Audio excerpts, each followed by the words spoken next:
నమస్తే. ఇన్నాళ్ళు నన్ను సపోర్ట్ చేస్తూ, ఎంకరేజ్ చేస్తూ మీ ప్రేమని నాకు అందిస్తున్న ప్రతి ఒక్కరికి కృతజ్ఞతలు. అలాగే ఈ వీడియో కూడా ఖచ్చితంగా మీకు ఉపయోగపడుతుంది. లైక్, షేర్ అండ్ సబ్స్క్రైబ్ చేసి మీ సపోర్ట్‌ని నాకు అందించండి. అలాగే ఈ వీడియో పట్ల మీకున్న అభిప్రాయాన్ని కామెంట్ సెక్షన్‌లో కామెంట్ చేసి తెలియజేయండి. ఇప్పుడు వీడియోని చూద్దాం. జ్యోతిష్య శాస్త్రం ఒక అద్భుతం. వేదాంగమైన జ్యోతిష్య శాస్త్రం అనేటువంటిది మానవ జీవన గమనానికి ఒక వరం. జ్యోతిష్య శాస్త్రం నీ జీవితంలో వెలుగునింపే ఒక భాష. ఆ భాష నీకు అర్థమైతే ప్రకృతి నీతో మాట్లాడుతుంది. అస్ట్రాలజీ నేర్చుకోవాలి అనుకునే వారికి అద్భుత అవకాశం. మురళీధర శర్మ గారి అస్ట్రాలజీ క్లాసెస్ అతి త్వరలో మొదలు కాబోతున్నాయి. 100% జాబ్ గ్యారంటీ. వివరాల కొరకు సంప్రదించండి. నమస్తే, వెల్కమ్ టు అవర్ ఛానల్. నేను పద్మిని. ప్రస్తుతం పాటు ప్రముఖ ఆధ్యాత్మికవేత్త, ఆస్ట్రాలజర్, అలాగే లైఫ్ కోచ్ సుధా గారు మనతో పాటు ఉన్నారు. మాట్లాడదాం. సుధా గారు నమస్తే అండి. నమస్కారం పద్మిని. సుధా గారు రాశి ఫలాలు చెప్పబోతున్నారా? అవునవును, మరి వచ్చేది అందరికి ఇంట్రెస్ట్ అదే కదా, మరి చాలా ఇంట్రెస్ట్. సో రాశి ఫలితాలు ఆగస్ట్ నెల 1 నుంచి 31 వరకు మొత్తం నెల మాట్లాడుకుందాం. ఫస్ట్ ఎప్పుడైనా రాశి ఫలాలు మాట్లాడుకున్నప్పుడు మనం గోచారం మాట్లాడుకోవాలి, ఇంకా తప్పదు. సో మనకి తెలుసు, ఇప్పుడు రాహు ఏమో మనకి మీనంలో ఉన్నారు, ఇప్పుడు మేషంలో ఏమి ప్లానెట్స్ లేవు. మళ్ళీ ఏమో వృషభంలో జూపిటర్, మార్స్. అంటే ఏంటంటే ఈ రాశికి అధిపతి కూడా ఇక్కడ మనకి వృషభంలో ఉన్నారు. మళ్ళా మిథునంలో ఏం లేరు. సన్ ఏమో ఇక్కడ మనకి కర్కాటకంలో ఉన్నారు.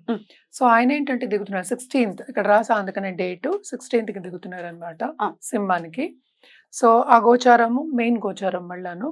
ఇంకా ఏంటంటే మనకి సింహంలో మెర్కురీ, వీనస్ ఉన్నారు. మళ్ళీ ఇంకో మోస్ట్ ఇంపార్టెంట్ ఏంటంటే మెర్కురీ రిట్రోగ్రేడ్ అవుతున్నాడు అనమాట 5th ఆగస్ట్ నుంచి, 5th 6th around that time. మళ్ళీ ఆయన రిట్రోగ్రేడ్ అయ్యి కర్కాటకానికి వెళ్తున్నారు ఈ మంత్, అంటే ఆగస్ట్ నెల ఆఖరికి. వక్రగతి ఉంది అండ్ వెళ్ళడం కూడా కర్కాటకానికి వెళ్తున్నారు. అదే.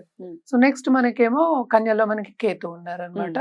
మనకు ఆల్రెడీ తెలుసు శని రిట్రోగ్రేడ్ అయ్యారు జూన్ 30th నుంచి, అంటే జూలై నుంచి రిట్రోగ్రేషన్ లో ఉన్నారు అనమాట. నవంబర్ 15th వరకు రిట్రోగ్రేషన్. సో ఇవి పరిస్థితి అనమాట, ఇలా ఉంది ఈ పరిస్థితి. ఈ ప్లానెటరీ పొజిషన్ బట్టి మన గోచార రీత్యా మనం మాట్లాడుకోవాలి. ఇంకోటి మోస్ట్ ఇంపార్టెంట్ ఏంటంటే మనకి ఎప్పటికైనా నీచ గ్రహాలు, అంటే ఏంటంటే కొంచెం ఉగ్ర గ్రహాలు అయినా సరే 3, 6, 11 పొజిషన్ లో బాగుంటుంది అంటాం. శుభగ్రహాలు అయితే మనకేమో 1, 5, 9, 11 ఇలాంటి వాటిలో బాగుంటుంది అని చెప్తుంటాం. ఎక్కడి నుంచి, మీ రాశి దగ్గర నుంచి గోచార రీత్యగా ఇది జనరల్ గా చెప్పడం అనేది జరుగుతుంది. ఎందుకంటే మనం జూపిటర్ కి చూసుకోవచ్చు, అంటే గురువుకి చూసుకోవచ్చు, శనికి చూసుకోవచ్చు, రాహుకి చూసుకోవచ్చు. మిగతావన్నీ చిన్న గ్రహాలు. చిన్న గ్రహాలు అంటే ఒక నెలకి మారుతూనే ఉంటాయి కదా. సో ఇవన్నీ చూసుకున్నప్పుడు ఏంటి, ఎక్కువ మనం కాన్సన్ట్రేట్ చేసేది మెర్కురీ, వీనస్ అంత కాన్సన్ట్రేట్ చేయము. మిగతా పెద్ద గ్రహాల మీద కాన్సన్ట్రేట్ చేస్తాం. అంటే రాహు, జూపిటర్, మళ్ళా శని.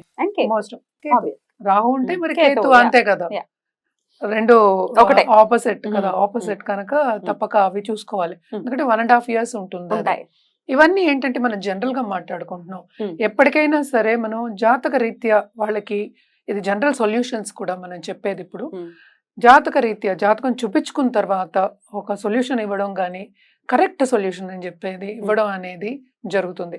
అలాగే ఒక జాతిరత్నం కూడా. ఇప్పుడు దీన్ని బట్టి మనం జనరల్ గా జాతిరత్నం చెప్తాం, కానీ జాతక రీత్యా ఇంకా చాలా ఉంటాయి. మనం దశ విశేషాల గురించి కూడా మాట్లాడున్నాము. అలాగే లగ్నం వస్తుంది. సో లగ్నం రీత్యా ఇదేంటంటే మూన్ పట్టి, అంటే ఏంటంటే మనకి గోచారం చంద్రుడిని పట్టి, రాశిని పట్టి మనం మాట్లాడుకుంటున్నాం. అందుకనే రాశి ఫలితాలు అన్నాం. సో ఆ ఫలితాలు కొంచెం జనరల్ గా ఉంటాయి. సో ఎవరికైనా కావాలి అంటే తప్పక జాతకం అనేది పరిశీలించుకోవాలి. అది పరిశీలించుకోవాలంటే కింద స్క్రోల్ అయ్యే నంబర్ డెఫినెట్ గా చెప్పడం జరుగుతుంది. అండ్ ఆల్సో ఏంటంటే ఎప్పుడు తప్పకుండా రాశి ఫలితాలు ఒకసారి చూసుకుందాం. మేష రాశి నుంచి మొదలుకొని మీన రాశి వరకు ఈ ఆగస్ట్ రాశి ఫలాలు ఎలా ఉన్నాయో ఇప్పుడు డాక్టర్ సుధా గారి ప్రొడిక్షన్స్ లో తెలుసుకుందాం.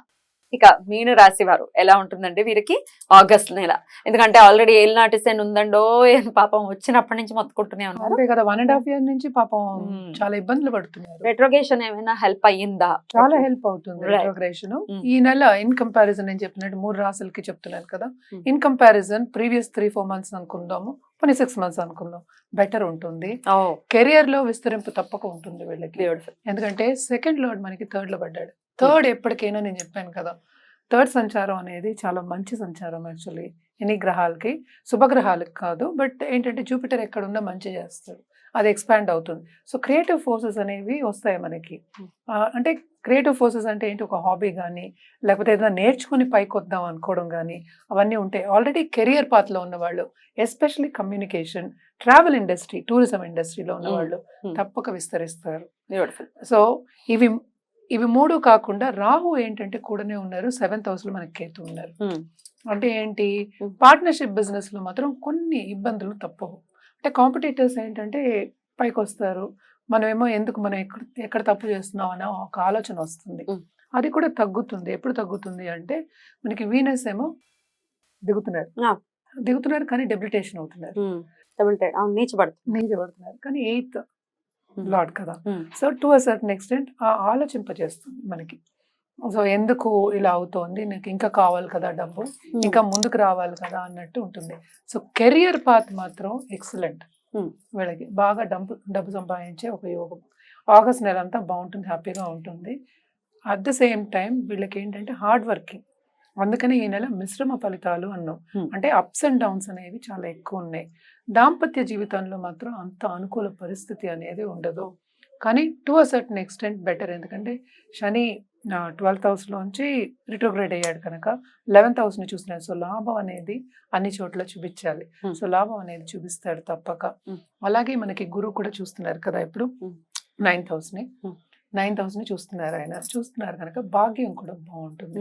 ఎందుకంటే ఈ రాశికి అధిపతి ఆయనే. సో 9th ఆయన ఎక్కడ చూసినా అక్కడ ఆ చూపుతోటి అది విస్తరింప చేయాలి.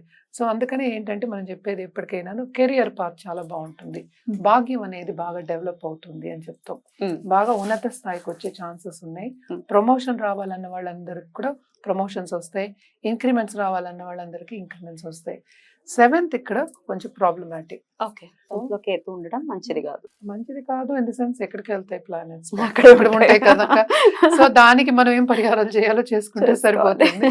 అట్ ద సేమ్ టైం ఏంటంటే హెల్త్ ఇష్యూస్ వచ్చే ఛాన్సెస్ కూడా ఉంటాయి. కూడా రాహు ఉన్నప్పుడు ఏంటంటే మంచి ఉన్నత స్థాయికి తీసుకెళ్తాయి, అంటే డబ్బు సంపాదించే దోవలన్నీ చూపిస్తాయి. కానీ కేతు 7th లో ఉంటాడు, మరి రాహు అక్కడ ఉంటే కేతు ఇక్కడ ఉండాలి కనుక మన ధార్మిక కార్యక్రమంలో పాల్గొంటారు, ఒకరికి ఇస్తారు, అవన్నీ చెప్తాం. కానీ స్పిరిచువల్ గా గ్రోత్ ఉంటుందని చెప్తాం, కానీ కొంత యాంగ్జైటీకి గురయ్యే ఛాన్సెస్ ఉంటాయి. ఎస్పెషల్లీ ఏంటంటే పార్ట్నర్ విషయంలో, కుటుంబం విషయంలో అని చెప్తూ ఉంటాం అనమాట. సో అలాగే మనం చూసామంటే ఒక దాంట్లో పనిచేస్తున్నాం, ఒక ప్లేస్లో పనిచేస్తున్నాం అంటే పెద్ద పెద్ద ఎంఎన్సీస్ ఇప్పుడు. సో ఎంఎన్సీస్లో పనిచేస్తున్నప్పుడు కూడా ఉన్నవాళ్ళు కొలీగ్స్ని కూడా మనం చేర్చుకోవాలి. సో అందరూ మీకు సహకరించరు, సపోర్టివ్ సిస్టమ్ అనేది తక్కువ ఉంటుంది. At the same time support తక్కువ ఉన్నప్పుడు రికగ్నిషన్ తక్కువ ఉంటుంది. ఎవరైనా ఏంటంటే రెండిటికి మనం ముందుకు సాగుతాం, హార్డ్ వర్క్ చేస్తాం. ఒకటి ఏంటంటే డబ్బు కోసం, ఆర్థిక పరిస్థితి ఇంప్రూవ్ అవ్వడానికి, ఇంకోటి రికగ్నిషన్ అనేది కొంచెం తక్కువ ఉంటుంది. దాని మూలాన ఏంటంటే ఒత్తిడికి లోన్ అయ్యే ఛాన్సెస్ ఎక్కువ కనిపిస్తున్నాయి. అలాగే దాంపత్య జీవితంలో కొంత యాంగ్జైటీ ఎక్కువ ఉంటుంది. సో అలాగే కొత్తగా పెళ్లి కావాలి అన్న వాళ్ళందరికీ కూడా కొన్ని ఎదురు దెబ్బలు ఈ నెల తప్పవు. కొంచెం ఆగడం బెటర్ అంటారా? ఆగడం బెటర్. సో ఆల్రెడీ దొరికింది, బాగా మనం ముందుకు సాగాలి అన్నవాళ్ళు మన జాతక రీత్యా మళ్ళీ ఇది జనరల్ కదా మనం చెప్పుకునేది. సో మన పరిహారాల విషయానికి వస్తే అన్ని విషయాల్లో అనుకూలంగా ఉండాలంటే మరి ఏం చేసుకోవాలి? ఫస్ట్ మనం ఏంటంటే మార్స్ కి చేయాలి. ఎందుకంటే దాంపత్య జీవితం బాగుండాలి, మీతో అన్ని బాగుండాలి, ఫైనాన్షియల్ సిచ్యువేషన్ అంటే మార్స్ కి మనం జపం చేయడం కానీ, స్కందుడికి అంటే కార్తికేయ సుబ్రహ్మణ్య స్వామికి మంగళవారం వెళ్ళి పాలాభిషేకం చేసుకోవడం చాలా మంచిది. అలాగే కుజ జపం చేసుకోవడం అనేది చాలా మంచిది. నవగ్రహ స్తోత్రం కూడా మనం చేసుకోవచ్చు. అదొకటి కాకుండా మన శనికి కూడా చేయవలసి వస్తుంది. ఎంత లాభాన్ని చూస్తున్నా కూడాను లాభంలో కూడా ఏంటంటే కొన్ని ఇబ్బందులు ఇస్తాడు. అంటే ఏంటంటే ఖర్చు అధికం ఇస్తాడు. ఏదైనా శనికి ఏంటంటే చిన్నగా చేయడం రాదు కదా, పెద్దగా చేయడమే వచ్చు అన్నిటికీ. సో ఇబ్బంది పెట్టినప్పుడు కొంచెం ఇబ్బంది ఉంటుంది కనుక సో లాభానికి కొంచెం మనం మెరుగుపడాలి అన్నప్పుడు, అంటే ఎస్పెషల్లీ బిజినెస్ పీపుల్, అలాగే పాలిటీషియన్స్, ఈ రాశిలో ఉన్న పాలిటీషియన్స్ కానీ సో బాగా విస్తరించాలి, ముందుకెళ్ళాలి అన్నప్పుడు తప్పక శనికి పరిహారం చేయవలసిందే. శనికి పులిహార అంటే పులుపు అంటే చాలా ఇష్టం. పులిహార మన చేత్తో వండి పెట్టడం అనేది మంచిది. అది లేని పక్షాన్ని అన్నదానం చేయడం ఎస్పెషల్లీ వృద్ధాశ్రమంకి వెళ్ళి చేయడం మంచిది. లేకపోతే గుడి బయట ఉన్న వాళ్ళకి కూడా. అలాగే చెప్పులు ఇవ్వడం, వీళ్ళు మాత్రం ఎస్పెషల్లీ చెప్పులు ఇవ్వడం చాలా మంచిది మీనరాశి వాళ్ళకి. ఎందుకంటే తొందరగా ముందుకెళ్ళి దారి కనిపిస్తుంది అని చెప్పడానికి అన్నమాట. ఇవన్నీ చేసుకుంటే తప్పక పాజిటివ్ దారి అనేది మనకి కనిపిస్తుంది. బ్యూటిఫుల్, చాలా అద్భుతంగా వివరించారు. ద్వాదశ రాశులకు కూడా ఆగస్టు నెల శ్రావణ మాసం ఎలాంటి రిజల్ట్స్ ని ఇస్తోంది అనేది చాలా అద్భుతంగా మాకు వివరించినందుకు కృతజ్ఞతలు సూత గారు. Thank you. నమస్తే. నమస్కారం.